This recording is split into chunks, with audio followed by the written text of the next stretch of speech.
Welcome to your 5-minute podcast with Evelyn. And I'm joined today again by the wonderful Jim Kerr. With the wonderful Jim Kerr. We had such great feedback from our last podcast. Says I to Jim, you may come and join me for another podcast. So Jim, you are so welcome today. I'm glad to be here. I've come a long way to be here, all the way up the stairs. So looking forward to our wee chat. Well, sure. Up the stairs we have our studio set up with all the equipment here. And today is going to be another great day. Now, anytime I ask Jim to come and sit with me, he does not know any questions that I'll put to him. But I know the last time we spoke about men and women and relationships. And again, anything that we speak about on our podcast is just discussions between myself and Jim. And if you take something from it, all the well.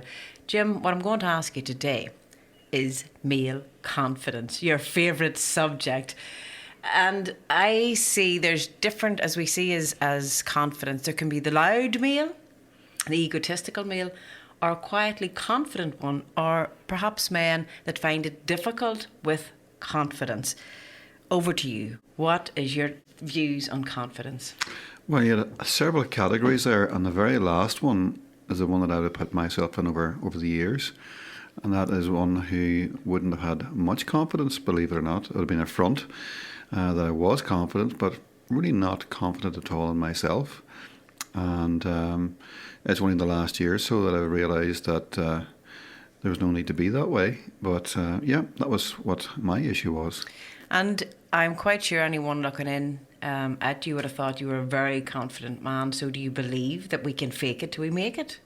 Oh, you can fake it well, absolutely. And you get used to possibly hiding yourself from situations where you have to sort of be out front, and you become adept at hiding any sort of little fears you have, and learn to have conversations in such a way that they are covering everything or little flaws you might think you have about yourself. So Jim, do you think confidence, is it something that men would discuss among each other?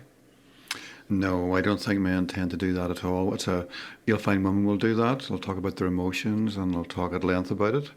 Men will avoid that at all costs because it's not a manly thing to be seen to have no confidence, and you're there to be seen as the protector, the strong man all the time. So women would tend to be more into that than we would.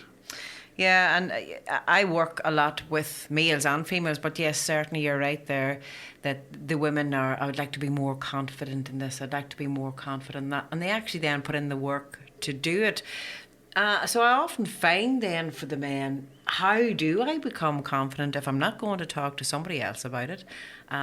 What did you do?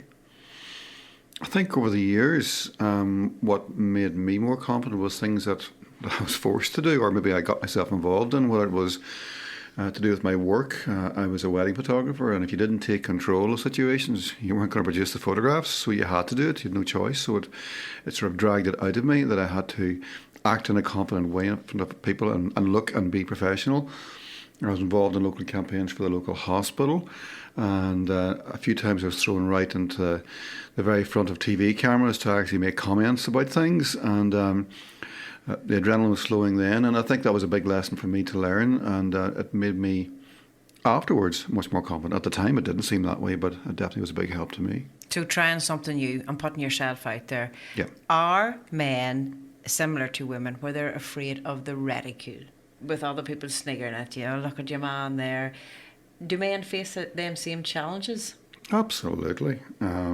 Sure, I've been trying to learn to dance, or have been learning to dance, and my biggest, I know I've got rhythm and everything else, but the biggest fear is somebody else looking at you, and that's the biggest obstacle I've got to overcome. I love the music, love the fact of being able to dance, to be able to dance, but will somebody be looking at me?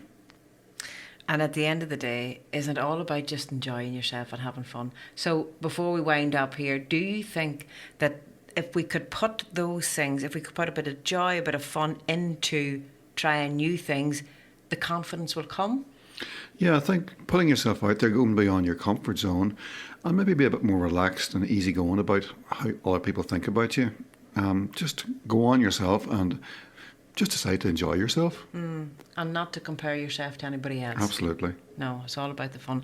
Jim, thank you once again for this lovely chat. As I say, you never know what we're going to talk about. She always drops me in it. Thank you, ladies and gentlemen, for listening in today.